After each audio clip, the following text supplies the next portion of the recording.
correndo atrás de alguém, fazendo a fila em frente sinal.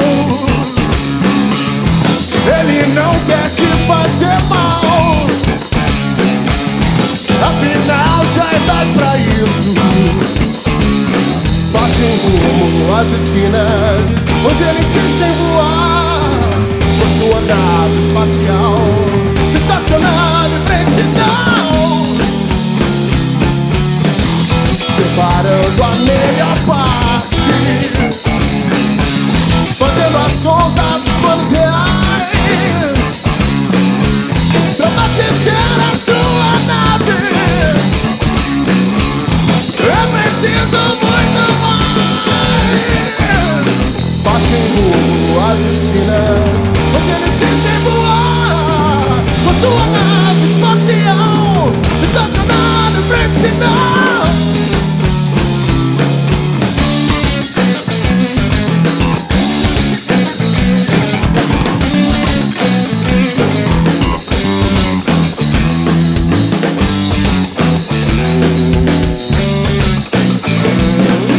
Bate rumo às esquinas, onde ele insiste em voar com sua nave espacial, estacionada em frente sinal.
Essa música chama-se Astronauta Marginal, é uma música composta recentemente pela banda, e ela vai estar no nosso disco novo, né, que será lançado esse ano ainda.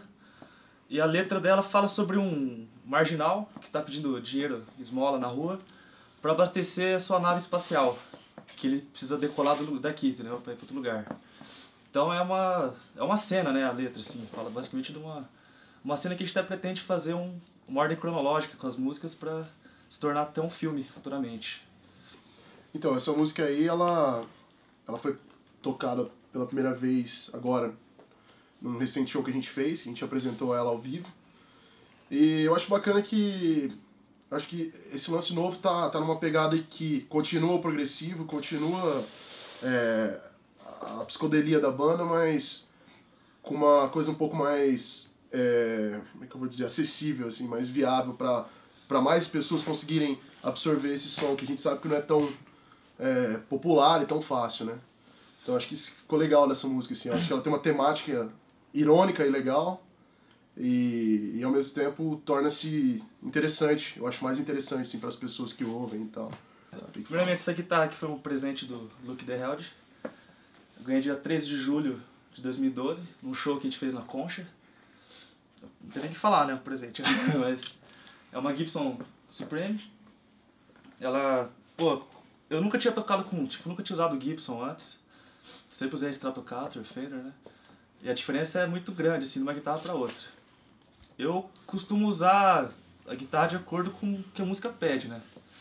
A Gibson é uma guitarra que tem muito mais potência e é muito diferente da timbragem da Fender e tal. Então, atualmente estou usando bastante ela, assim, mas também não descarto usar a Fender, que eu sempre me dei muito bem com ela também, entendeu?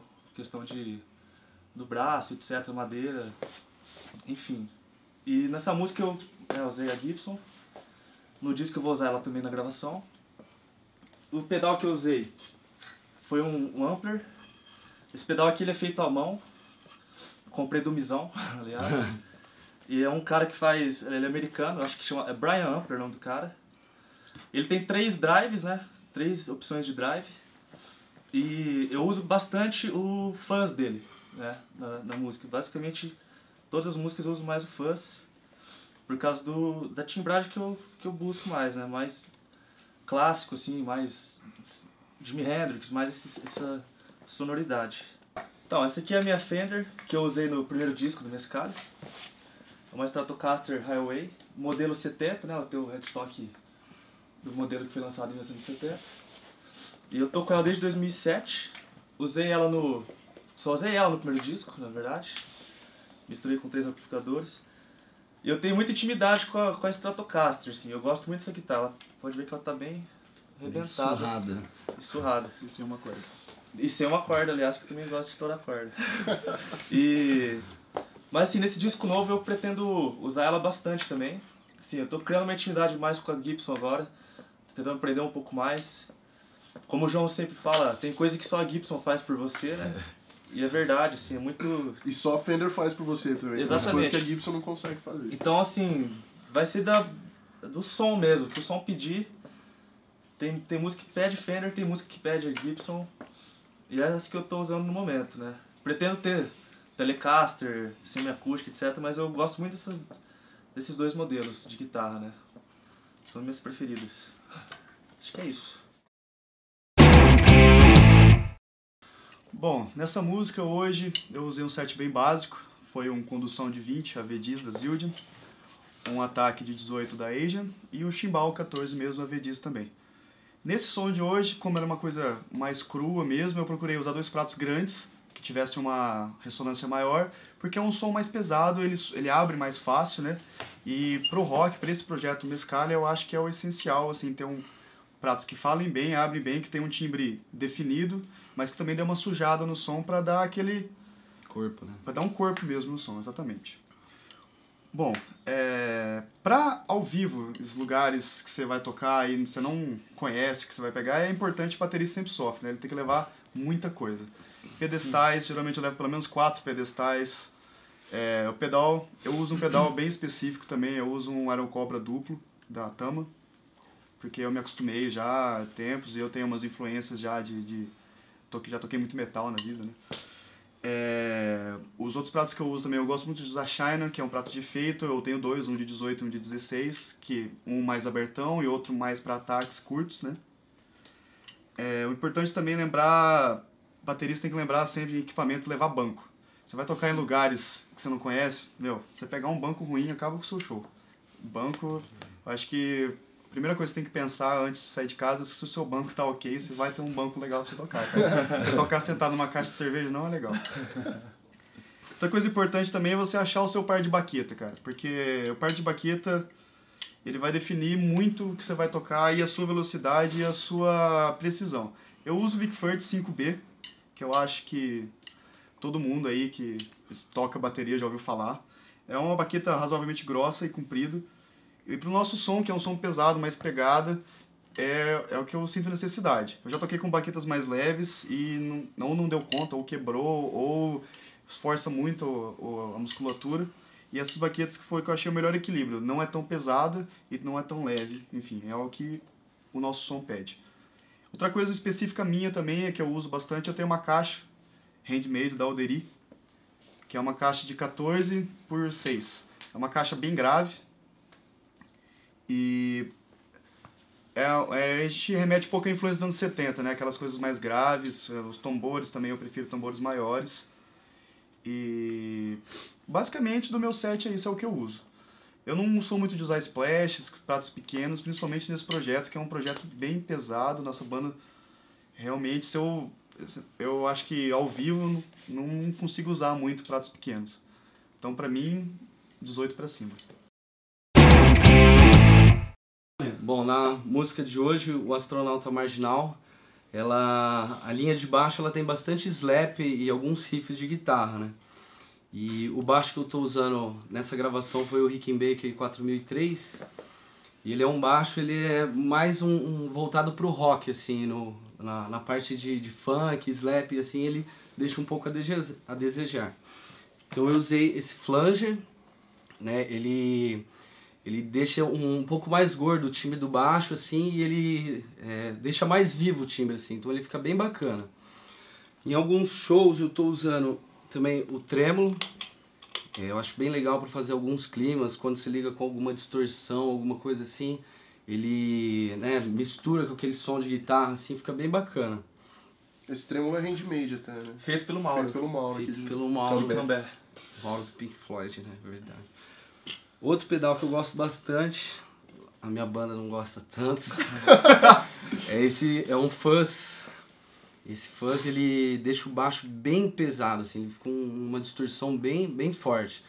Tem as horas certas para usar, né? Porque esse pedal aqui, se você não regular ele direito, assim, você destoa muito da banda, né? E acho que a ideia não é essa, é principalmente tentar manter o fluxo, né? Entender a ideia da banda e somar com os efeitos, né? Nos shows, geralmente eu não usava muitos efeitos, faz pouco tempo que eu comecei a colecionar os pedais, assim, né? Mas eu também não uso toda hora, assim, é uma coisa específica, algumas músicas pedem, algumas passagens é interessante, às vezes para um solo de baixo, assim, para você realmente, né, se destacar, assim, você tem os pedais, tem todo esse apetrecho, assim, para você realmente fazer o seu som. O baixo, ele é mais complicado, porque ele é uma frequência grave, né, o pessoal acha que o grave ele vibra bastante, assim, uma onda muito forte. Então você tem que saber dosar bem o volume, principalmente quando a gente está na estrada, em alguns shows. Varia muito de casa para casa a aparelhagem, o lugar, a acústica do lugar, o amplificador de baixo que você está. Então você tem que chegar no lugar, se tiver um amplificador ruim, você tem que dar os seus pulos e usar tudo a seu favor, assim, sem ser muito artificial. Manter a sua linha de som e se safar dessas durezas, assim, porque às vezes a gente vai em algumas casas de show que já toquei em amplificador de guitarra porque não tinha de baixo, que tinha queimado. Então tem que se virar, não tem jeito não. Bom, galera, esse é o baixo que eu tô usando agora, usei para essa gravação de hoje. Ele é o Rickenbacker 4003. Esse baixo aqui ele é bem clássico da década de 60 e 70.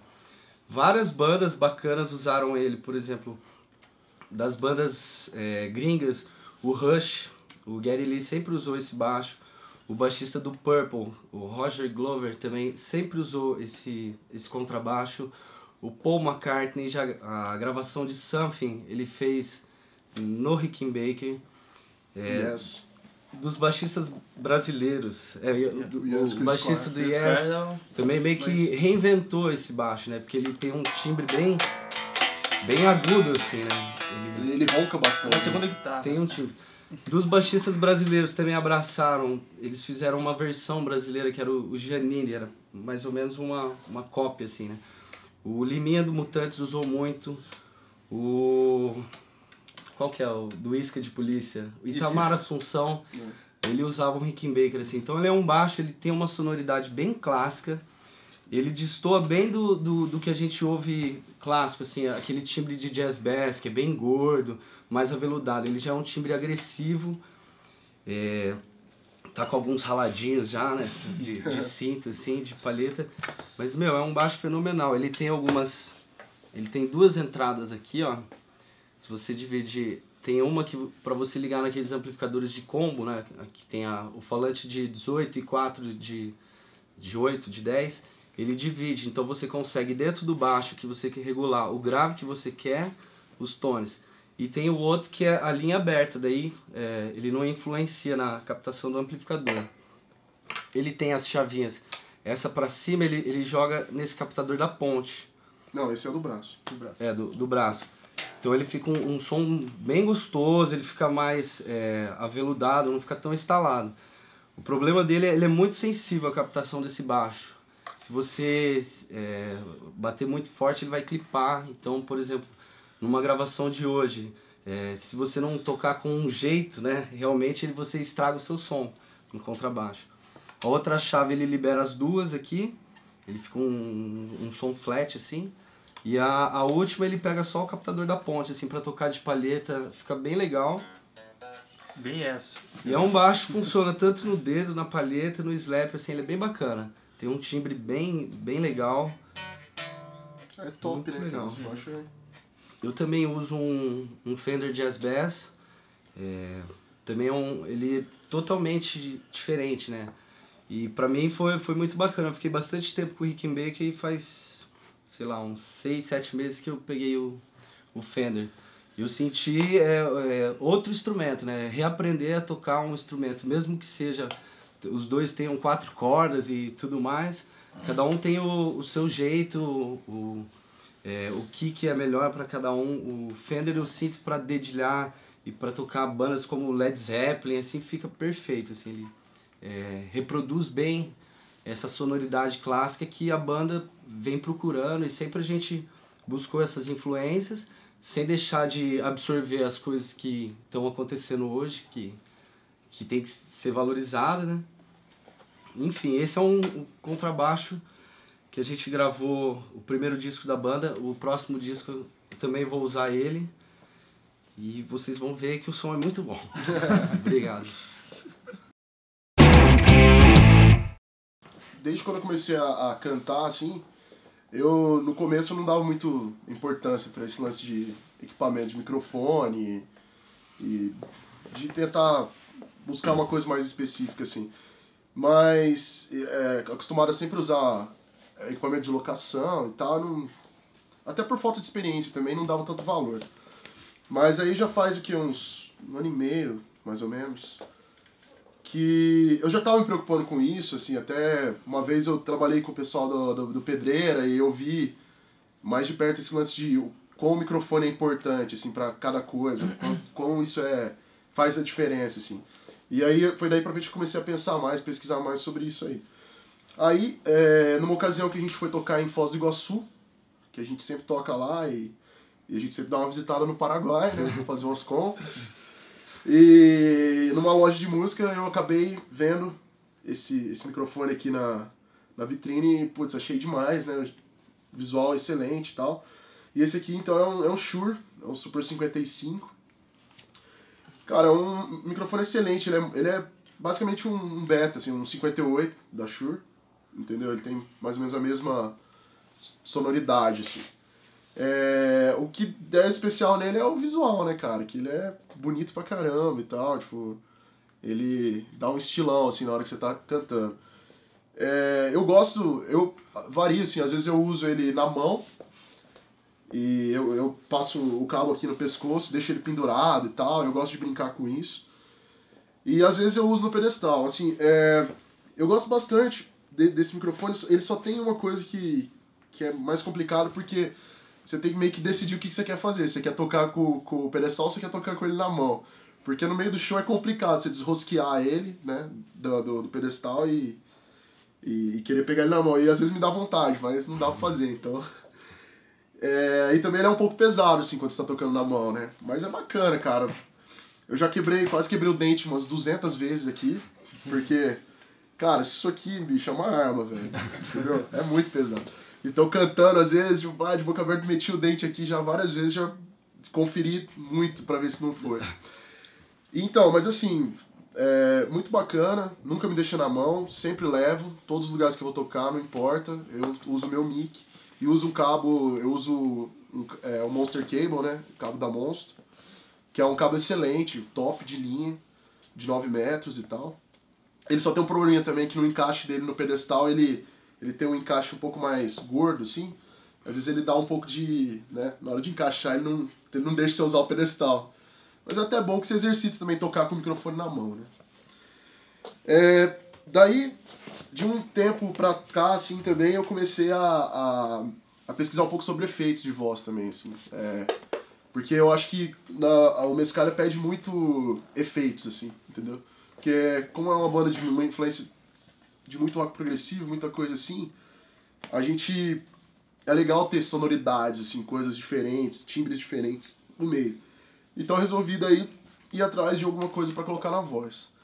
Aí até com um amigo aqui de Londrina, vocalista também, ele tinha comprado, e eu fui fui pesquisar, perguntei se era bom e tal, ele me recomendou. E daí eu fui atrás do V20 da Boss, que ele é um modulador de voz, só pra voz. E esse aqui, ele tem vários presets que já vem nele, assim, coisas como o efeito de rádio, uma coisa mais vintage, um drive na voz, ele tem várias coisas já setadas, assim, já vem default nele. Eu peguei um preset desse, que me agradou mais, e adaptei pra mim. O que eu fiz? Eu coloquei reverb, né, eu deixo um reverb sempre, padrão.